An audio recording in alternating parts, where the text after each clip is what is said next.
I was first in business some years ago, the way that you put yourself out to the world was you put yourself out to the world that was nearest you. You had to get out and make a live presentation or try and get an appointment where you could actually stand on a stage and talk to some people. But that's all changed because now we live in the video age and you can talk to the whole world just by chatting to a video camera. But you know, a lot of people are very nervous about chatting to a video camera. And why are you nervous? I know why. Because it's just a piece of mechanism. It's just a great metal eye looking at you. Here's a trick. Why don't you, when you're making your video presentation, look straight down the lens and see your best friend or your wife or whoever you share all your secrets and troubles with. See them there in the lens and just have a chat to them. Because if you think about it, all the great television chat show hosts, they always seem to be in your living room with you. And in fact, lots of guys that I've known who've been quite famous as chat show hosts, when they walk down the road, people say hello to them. How are you? As if they know them.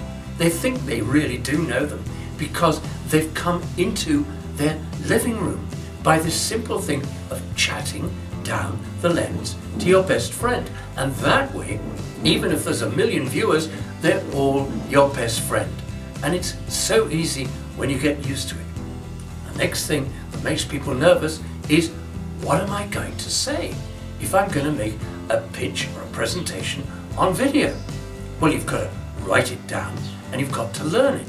Now, learning a pitch or a presentation for video is quite scary because, you know, how do you actually put it together?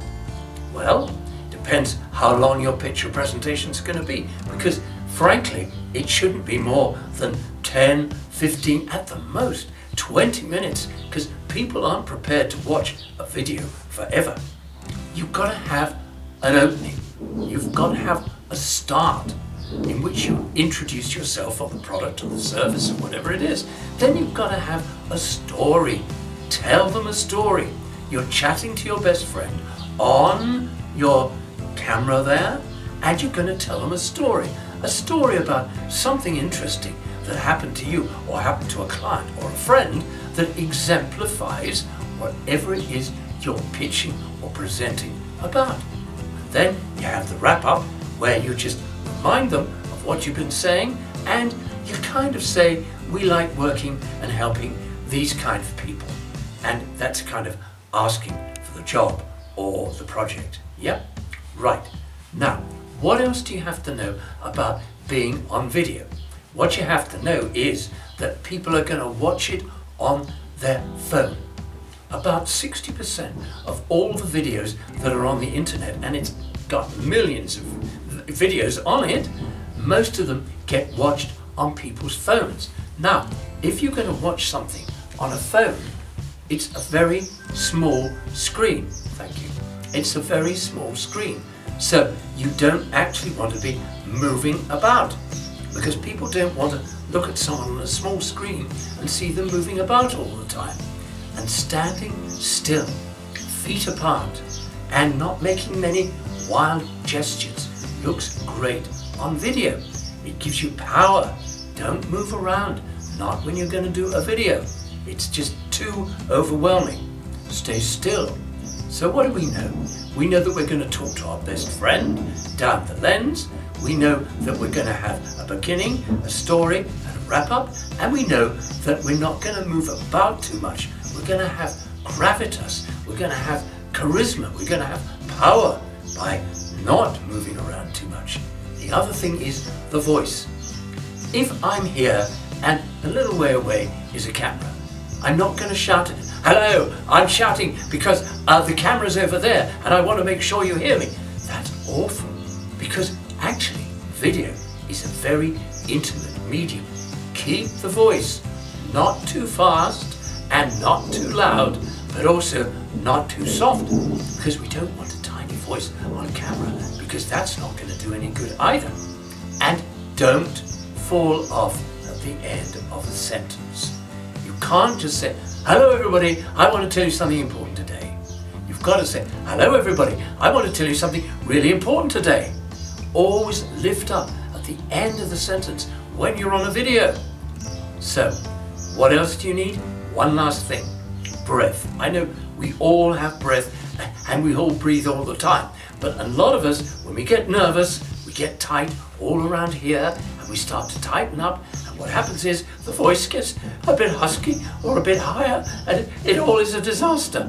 So, I know it's not easy, but stay relaxed, stay grounded, and get plenty of air in at the beginning of a sentence to get you all the way through, but at the same time, breathe where you think you need to breathe. Don't think that you've got to get to the end of the sentence to take a breath. Don't think you've got to wait for a full stop or a comma in a script before you take a breath. You take a breath where you need a breath. Sometimes it's a big breath. Well, today we're going to do something important, or it's a little bit. Oh, and by the way, the other thing I wanted to tell you was, got it? Let's review it. What have we got? We've got to see our best friend down the lens so that we don't think there's millions of people watching us, even if maybe there's going to be. We've got to make sure that if it's going to be seen on a phone, we're not going to be bobbing around too much, not lots of hands coming up with gestures. Keep it powerful, keep it still, keep it grounded. What do we want to know about the voice? We want to know about the voice that we don't talk too fast, we don't talk too slow, we get plenty of breath in, and we breathe where we need to breathe. Lastly, how do you write your script? You get all your good ideas and you write them like headlines on a piece of A4 paper. And then you can glance at those and you can get them over and over and over and practice going from one anchor to the next, because each of these is a thought and you're going to exploit every thought one at a time. So you've got maybe 20 lines on a piece of paper. That's your script. That's easy to learn. Learn one or two at a time and work your way down through all these important headlines. Got it. Now you know almost everything you need to know about appearing on video.